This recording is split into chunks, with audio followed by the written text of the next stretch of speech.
Your true wealth is your time and freedom. Money is just a tool for trading your time. It's a container to store your economic energy until you're ready to deploy it.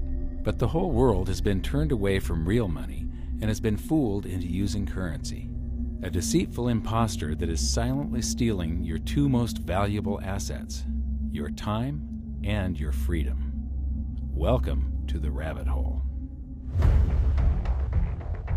We are entering a period of financial crisis that is the greatest the world has ever known.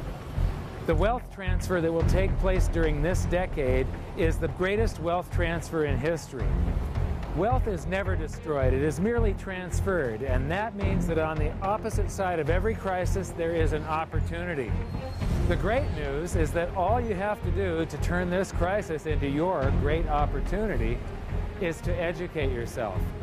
I believe that the best investment that you can make in your lifetime is your own education. Education on the history of money, education on finance, education on how the global economy works, education on how all of these guys, the central bankers, the stock market, how they can cheat you, how they can scam you. If you learn what is going on and how the financial world works, you can put yourself on the correct side of this wealth transfer. Winston Churchill once said that the further you look into the past, the further that you can see into the future. This program is all about creating your own crystal ball, being able to gaze into the future, being able to change this crisis, the greatest crisis in the history of mankind, into your great opportunity.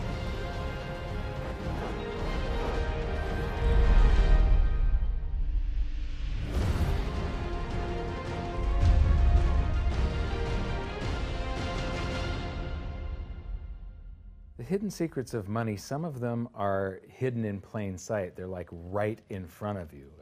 The way the monetary system works is something that isn't actually hidden away from all of us. It's out in the open, but it's complex and people just they can't see how it works. It's hard for them to imagine that we're living in such a hoax. Others are meant to be secret, but the truth is slowly coming out, like the Federal Reserve being a private corporation and not really part of the U.S. government. But when I started studying this, what I found was that there was no place that I could point people to where they could get it all in one spot. And so I basically decided to write my book about it and consolidate monetary history, economics, the markets, fundamentals of gold and silver. There's a lot of smoke and mirrors in economics, and I've sort of made it my job to lift the fog for people.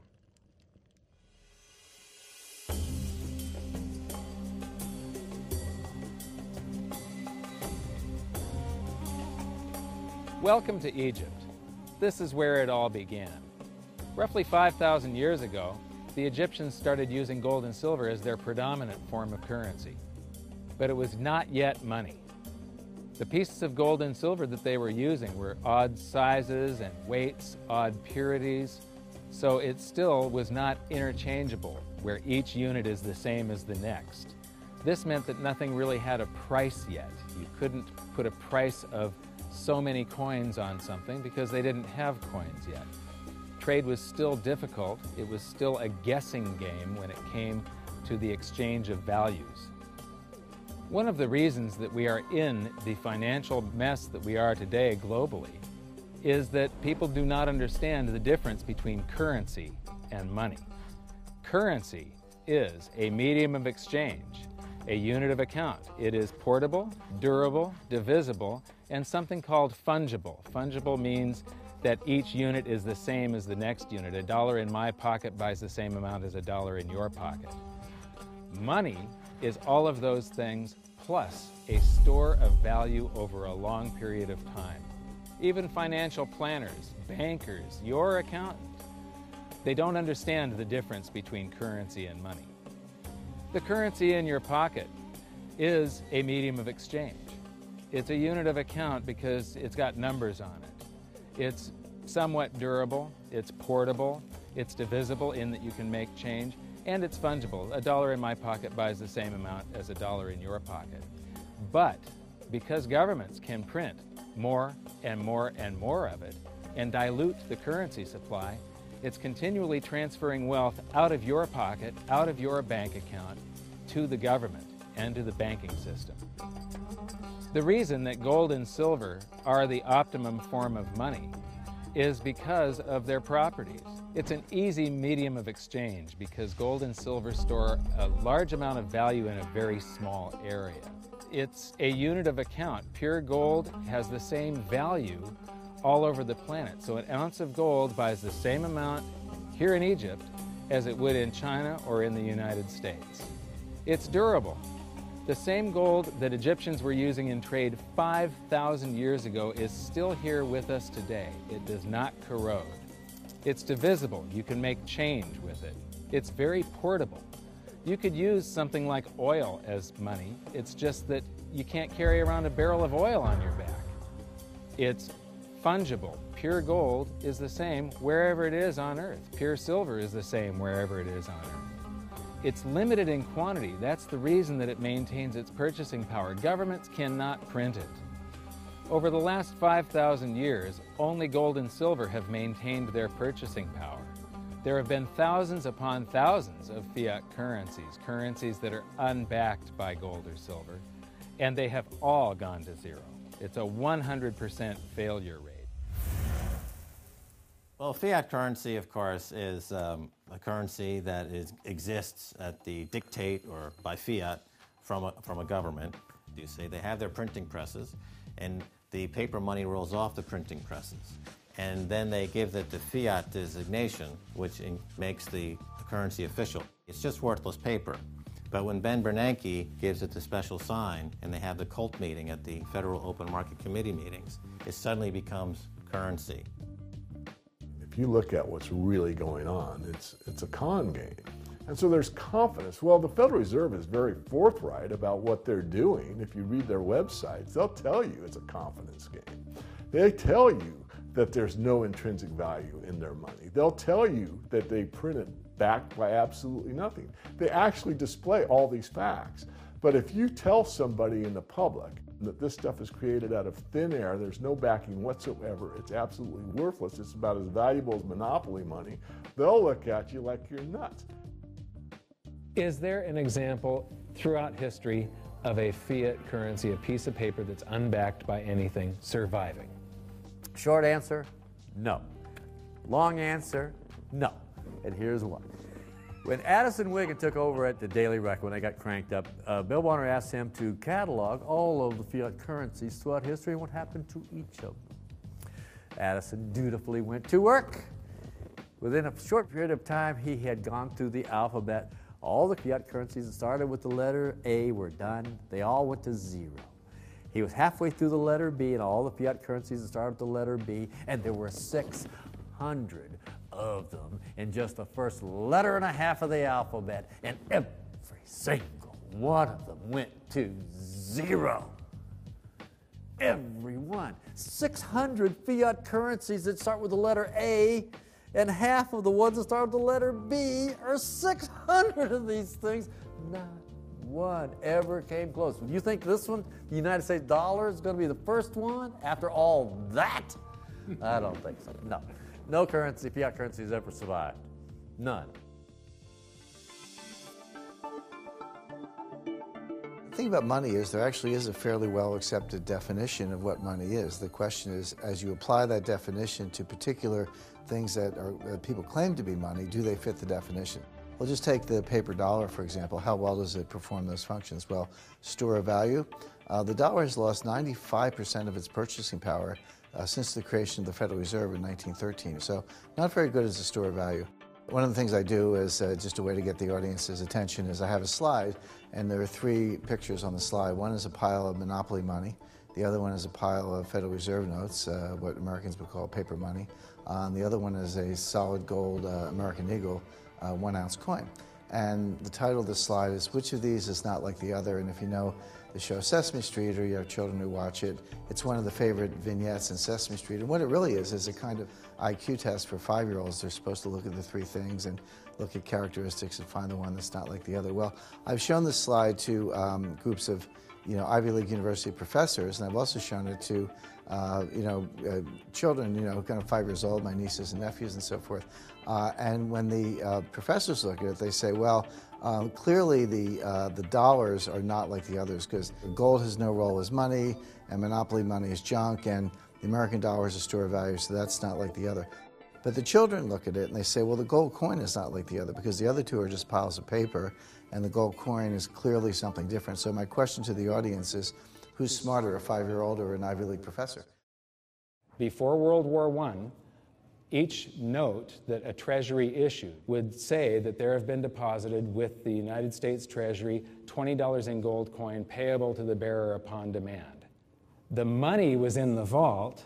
The currency was a note they gave you that was a claim check, only a claim check on the money, the same as if you go to the dry cleaners and you give them your shirt and they give you a claim check for your shirt. The value is that shirt at the dry cleaners, not the piece of paper that says that you own that shirt. So our currency that circulated was the paper US dollars, and they were claim checks on money. The next hidden secret is the difference between currency and money. Money must be a store of value and maintain its purchasing power over long periods of time. As we progress through this series, you'll learn that national currencies are really a tool used by the government and the financial sector to leech away your time and your freedom by stealing your purchasing power. So rather than storing your economic energy, currencies leak. Now compare that to the gold and silver the Egyptians were using. Like I started with, it still wasn't money because it wasn't interchangeable yet.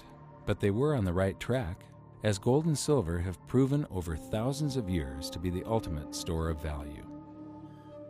Gold is only formed when a star explodes, a supernova, and it stays around forever. This is one of the properties that make it the ultimate money.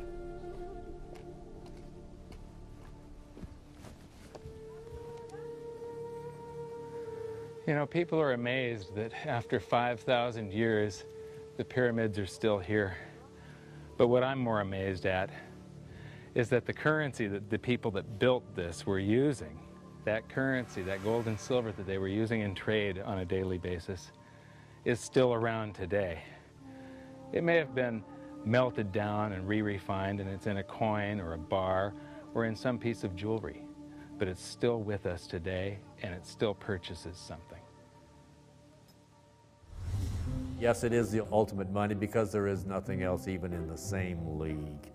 It's divisible, it's permanent, it's a store of value, it's a unit of account. It's got everything you want out of money, but it doesn't go away, and it can't be increased. That is what makes gold the most beautiful money of all. What more could you ask out of a money? It keeps governments under control. You can maintain a solvent system.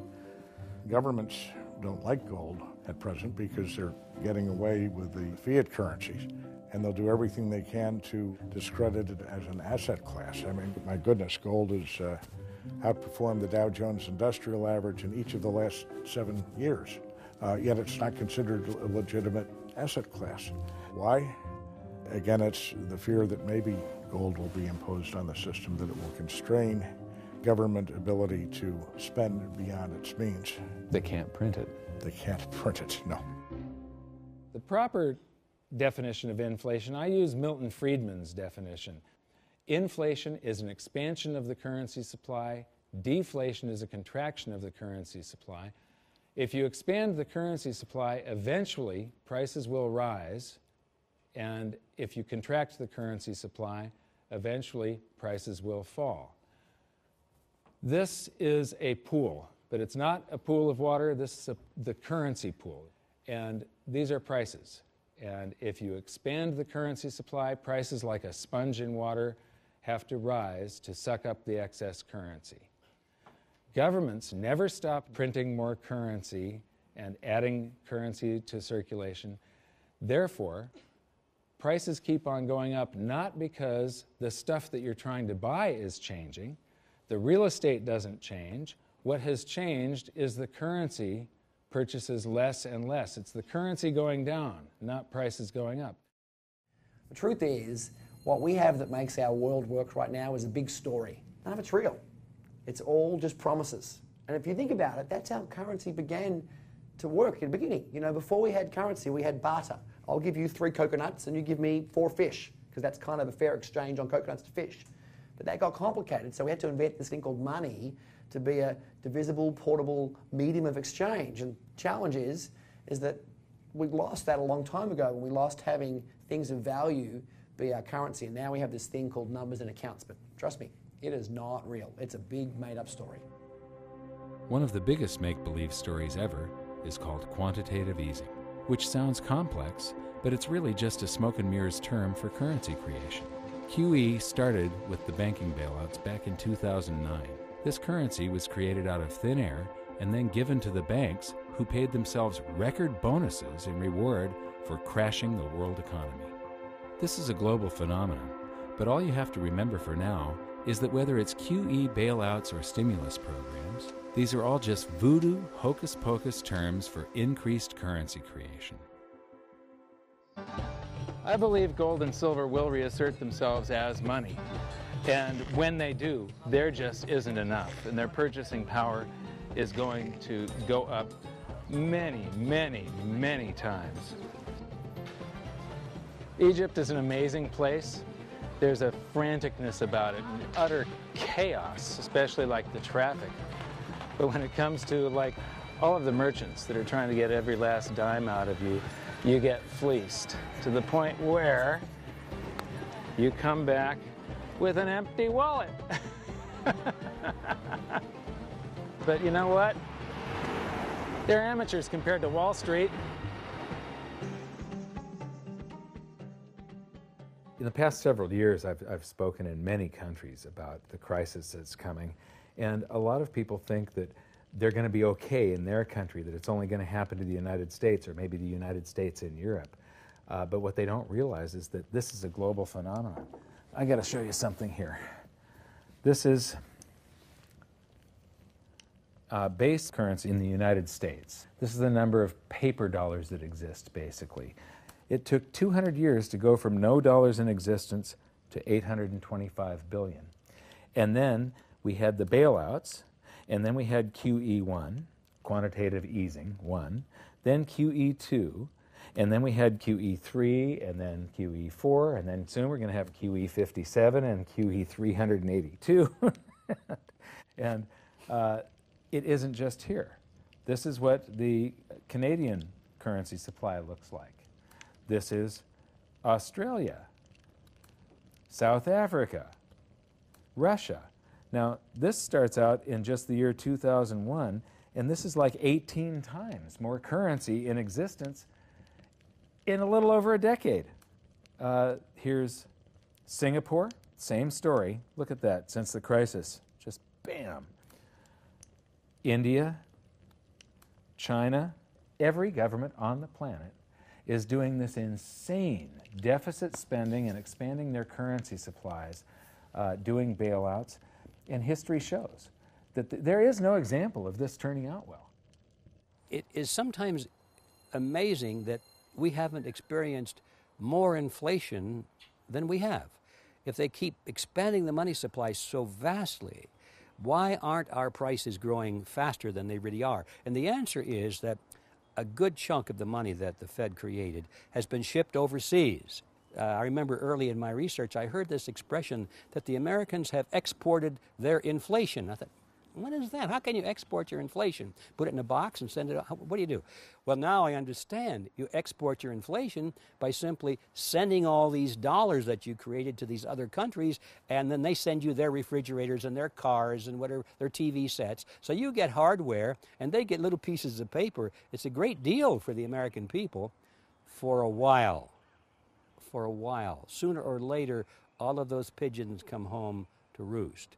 When the time comes, as it looks like it's now coming, when the rest of the world is saying, we don't want to play this game anymore, Uncle Sam's dollars are just becoming worthless, there are too many of them, we've got to find something else other than American dollars, then those dollars start to come back to America. People say, we don't want them anymore, what do we do with them? Once this revs up and we've got this little trickle of money coming back that we previously exported, once it becomes a flood and it starts to rush back, now we are getting our former exported inflation brought back to us, and then we'll see the quantity of money inside the United States grow much more rapidly even than the Federal Reserve can create it, because we're getting a previous money back.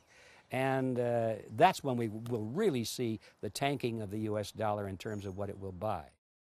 During the second round of quantitative easing, global food prices went up 60%. And this created a humanitarian disaster for the 2 billion people on Earth who live on less than $2 a day. These people were hungry to start with, they became hungrier, and some of them started overthrowing their governments in North Africa and around the Middle East. So quantitative easing was the spark that ignited the Arab Spring. So that's it. When you create money, you get some sort of inflation. It just depends on where the inflation goes. It's all going down, down, down. Peasants are reeling from a game of coins and crowns. Given the premise that you have a permanent underclass or poor class, and how does inflation affect them disproportionately, it affects them basically in the percentage of their income that goes to food.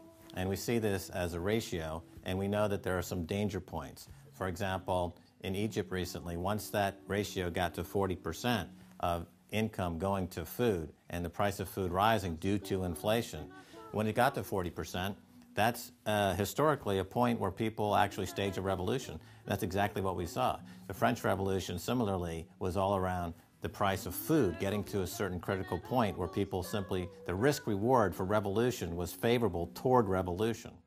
When they print it up, then it all goes down. Well, exactly right, because when you have a runaway inflation, it's punishing the very people who are most productive in society. In other words, the people that produce more than they consume and save the difference. The problem is that those productive people, the savers, save in their national currency. And unfortunately, the national currency is just a fiat piece of paper at this point. So when it's destroyed through runaway inflation, that $100,000 that you were hoping to retire on doesn't exist. And the things that you were going to buy with it and provide for others don't exist either.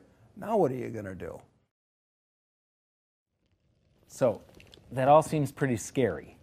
However, this is going to happen, and you can only play the hand that you're dealt. But the great news is that gold and silver always end up doing an accounting of the expansion of the currency supplies.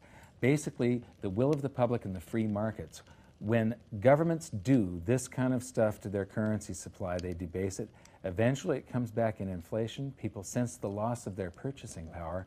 They rush back to gold and silver, and they bid the value of the gold and silver up in the country until it meets or exceeds the value of all the currency in circulation. This is a process that's been going on over and over again throughout history, except this time it's happening on a global scale. It has never before happened in all countries at once. And that means that this is the greatest wealth transfer in history. Therefore, it's the greatest opportunity in history, and it's not going to happen again in your lifetime. So now we've learned that your true wealth is your time and your freedom. Money is a trading tool that stores the economic energy that is your time and freedom, whereas currencies leak them away. Gold and silver are the ultimate money simply because of their properties. Fiat currencies are based solely on confidence and always return to their intrinsic value of zero. Governments don't like gold because it imposes restraint. Rising prices are a symptom of an expanding currency supply, and gold and silver always account for an expanding currency supply. So that's it for this episode. Join me next time as we begin to investigate how monetary history just repeats and repeats, and how gold and silver always win the battle between currency and money. Until then, my challenge to you is to stop calling currency money. It's a crucial first step towards setting your mind free of all this economic voodoo and changing your context.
Well, hi there, and welcome to Karatbars. In the next few moments, we're going to show you what is undoubtedly the most powerful financial literacy and leverage program in existence today.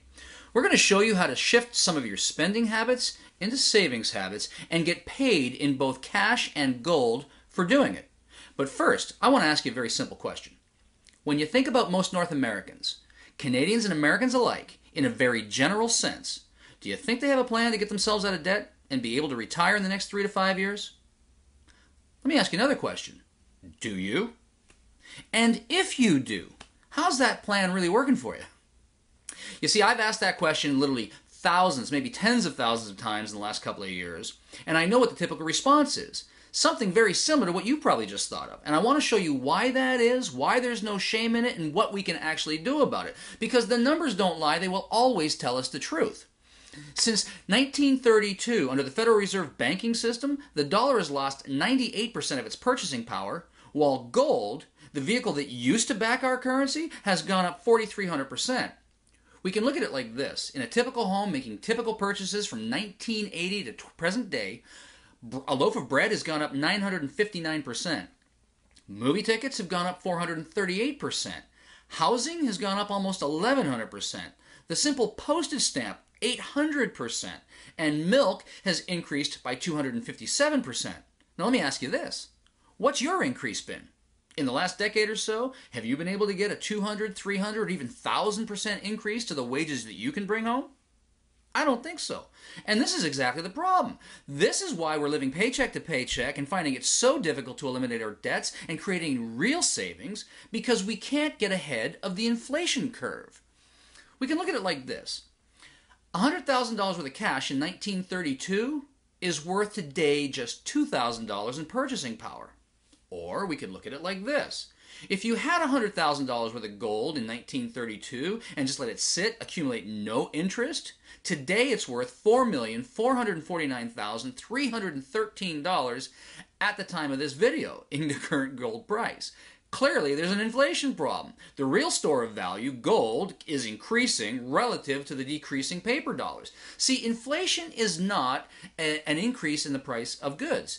Inflation is a decrease in the purchasing power because people have lost confidence in it and because they keep printing it with no store of value behind it. That's what inflation is. And so clearly there's a problem. And everything we see, everything we read, everything we hear, and all that we've been exposed to, the experts will tell you, get a good portion of your portfolio into gold and hedge yourself against inflation. But here's the problem. Gold is expensive. Many of us don't have $1,200, $1,300 in our pocket that we can just peel it off and go get ourselves an ounce of gold at a time. And even if we could, it's inaccessible. Many of us don't know where to get it, how to get our hands on it, or what to do with it once we have it. It's difficult to use. You can't just go down to the gas station or the baker and give them an ounce of gold for your next tank of gas or your next loaf of bread and expect change in return. So clearly gold is the answer. The problem is we got to get it into a usable format. Here is the solution. The solution is as simple as exchanging our devaluing and declining paper currency for real gold bullion in an affordable, accessible, easy transaction-sized format. That's called a Karatbar. Putting some of our cash into these Karatbars, and at the time that we need to get some of our savings back out, exchanging our Karatbars back into cash at the time that we need it. You see, here's what we're really up to. Karatbars International specializes in making 99.9% pure currency-grade gold readily available to people of the world by producing it in smaller, more accessible, more affordable, and transaction-friendly weights. This means that it's now within reach of people who couldn't previously afford gold. Now, as affiliates, we're actually not even selling anything. Really, what we're doing here is we're using the Karatbars vehicle, teaching people how to change some of their spending habits into real savings habits without compromising their current cash flow or lifestyle, and literally provide them a system to get paid in both cash and gold for teaching others and showing others how to do the same thing. Undoubtedly, this is the most powerful financial literacy program in existence today.